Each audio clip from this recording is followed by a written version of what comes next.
Hey guys, what's going on? I know it's been a little bit. It's been a few days since the last time I talked to all y'all. Sorry if you can't see me very well. It's nighttime. I got 3 topics I want to cover in this video real quick. First of all, we're going to start with work ethic. So the other day, I had a coworker that didn't show up for 2 straight days. And I had another coworker that just didn't want to do anything. And then so he left for a half day on both days. See, my issue with that is you got a family to work for, a family that you take care of. You got kids you take care of. And even if you don't, you need a job. Because yes, if your parents give you money, they're not always going to be able to give you that money. If you guys are able to set aside money from like a previous job or from chores or some side work you did. And hell, let's be real, selling drugs. A lot of people these days sell marijuana. That money's not going to last you forever. Gas takes a lot of it. Getting a car, bills, moving out on your own. I mean, you can live with your parents forever, but that's just, it's not logical. And honestly, I'm not going to lie to you guys, like, when someone doesn't show up to their job, it makes it hard on everyone else. Everyone else gets the bad part of it. Everyone else isn't able to do what they're supposed to because they're behind, because this one person decided, you know what, it's a great day to take off work, and it's a great day to not come to work and show everyone what I do. When you don't come to work, it doesn't just hurt you, it hurts your entire team because you get less done. For example, I work at a place called Master Spas. We make hot tubs. I do plumbing, so I put on the tubing and stuff, and he didn't show up. So what did it do? It made me have to do everything. I had to put on all the tubes. I had to make sure everything was right with everyone that doesn't know what they're doing so they could try to help me. So it was really, really, really challenging, not gonna lie to you. But you know what? Shit happens. And when you miss too much, you just get suspended. And what do you think happened to him? Suspension. And I know that if he's watching this, he's probably gonna be pissed that I'm telling you all this. But I just, as a 21-year-old dude with a kid, I have to work. He's got 2 kids of his own. Without working, you're not gonna be able to support your kids, which come first before anything. Yes, my girlfriend is the mother of our child, but I still put my child ahead of her because he hasn't lived as much life as us. And you're not able to do what you should do for your family. Your family is first. Your family comes before anybody else. And being my son, he is my family. Me and her, we aren't married, so technically she's not my family. Do I look at her like family? Yeah, hell yeah. Anyone tries to touch her, it ain't working. So I'm just trying to say to kids, teens, adults, elders, all of that, go work. Don't take time off of work unless you absolutely have to. Don't try to say that, oh, you don't feel good, or don't wake up with the mentality that today's a good day to take off. I wake up every morning at 5 a.m. Eastern time, and half the time I don't want to go to work. I wake up and I'm like, I got 2 hours of sleep because my son keeps crying through the night. What do? I still go to work because I know I got something to work for. That's what I want all of you to remember, is something to work for. Keep that in your head. Something to work for. Even if marijuana gets legalized in all 50 states, there's still something to work for.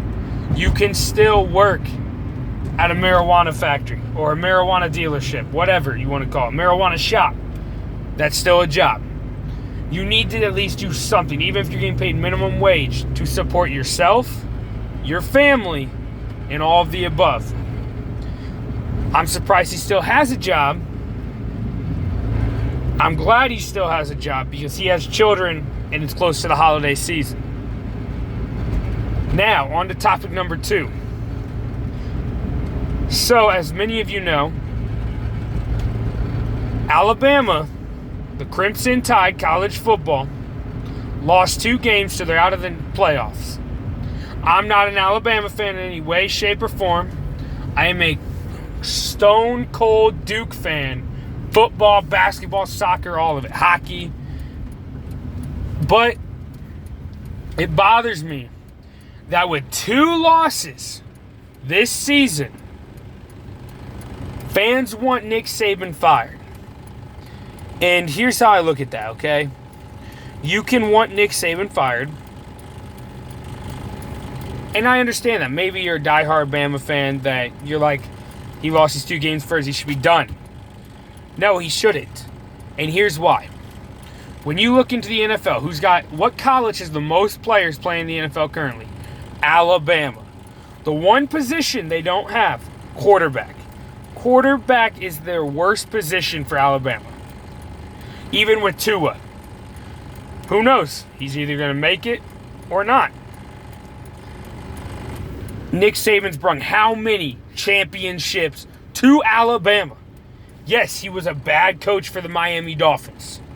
That's why he stepped back into college and took Alabama to national championship after national championship after national championship. So in my eyes, he should not be fired because these 2 losses, he faced a team that was ranked number 1 in the country, which just says they're better than you. They've been playing harder than you. They've been playing tougher teams. The other game was against number 15 Auburn. Obviously, Auburn and Bama have a big thing going back to the Iron Bowl, which is what this game was. Yes, Bama missed a kick. A game-tying kick that would have sent the game to overtime. It happens. It's not the kicker's fault. It's not the team's fault. It's not the coach's fault. When you're under that much pressure, it happens. And that's why, honestly,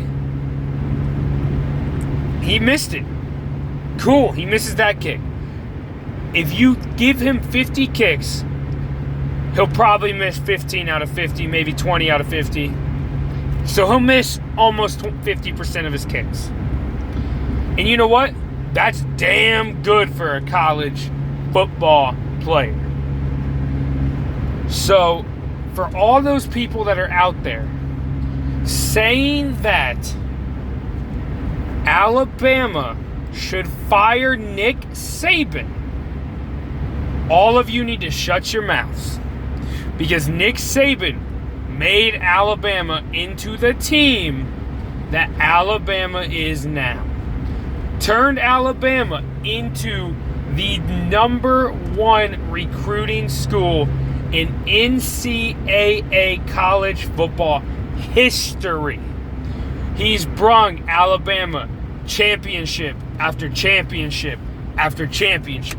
He's had a few bad years, yeah. It happens. So, I'm just going to state this now, even though I'm not an Alabama fan. For all of you that want Nick Saban fired, please let me know why. Because, yes, 2 losses. Yes, no playoffs for the first time in forever. No BCS Bowl. No chance at a BCS Bowl. But you know what? Again, it happens. So for all of you to sit there and say that he should be fired is ridiculous. I disagree with that. I don't think he should be fired. He's doing what a head coach does. Win and lose. I've been there. I've played football. I've played baseball. I've played basketball. Done it all. So I'm not going to lie. If you want him fired, that's your own opinion. But in my opinion, he should not be fired because he is one hell of a damn good coach. If not the greatest college coach to ever coach the game of college football. Now that I got that off my chest, let's go to topic number 3. Topic number 3. As many of you might have heard, Juice Wrld has passed away. He had a seizure at a Chicago Midway airport. Seizures take a lot of people's lives. Look at Cameron Boyce. Rest in peace, Cameron. However, you got to look at this. Juice Wrld just turned 21 years old. I'm 21 years old. Just turned 21 years old. That's sad.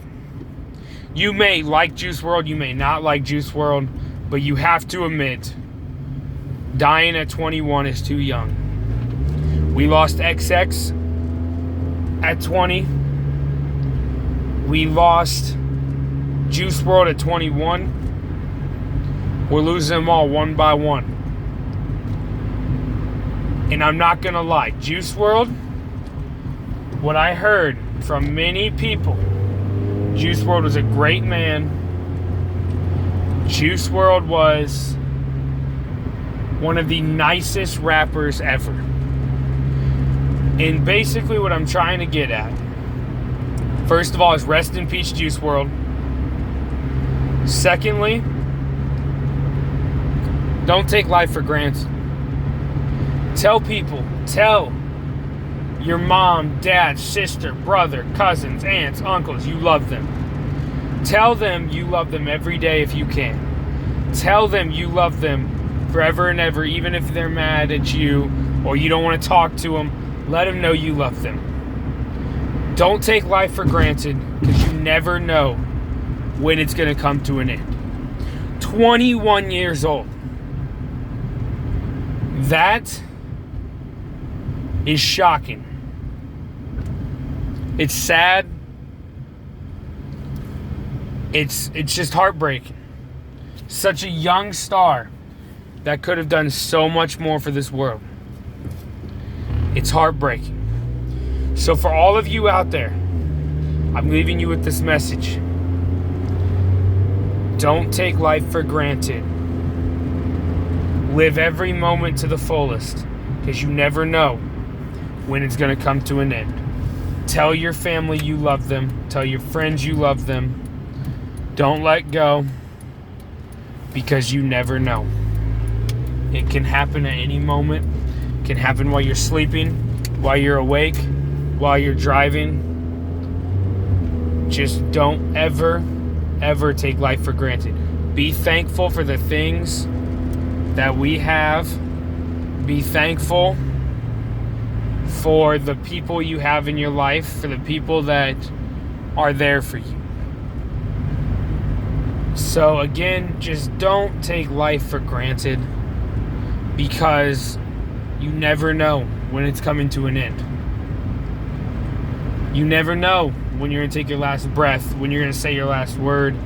You never know when it's over. So just always keep in mind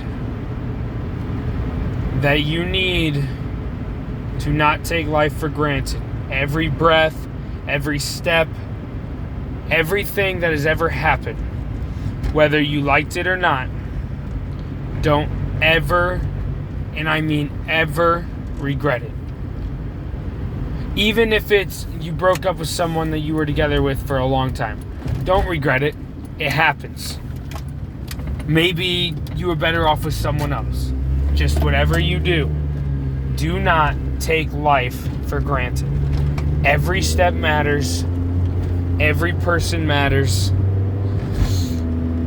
Just one more thing. Just remember to tell your friends and family you love them, because you never know when it's going to come.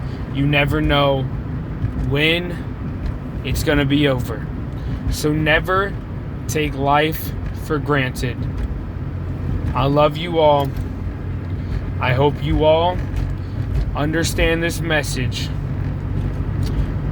And I want you all to go tell someone right now that you love them. Tell your animals you love them, your parents, sister, brother, friends. Tell them you love them right now. I hope you all understand this, to never take life for granted and be thankful for what you have. I'm out. I hope you all understand this. I hope you made it to this far. Peace out. Remember, don't take it for granted.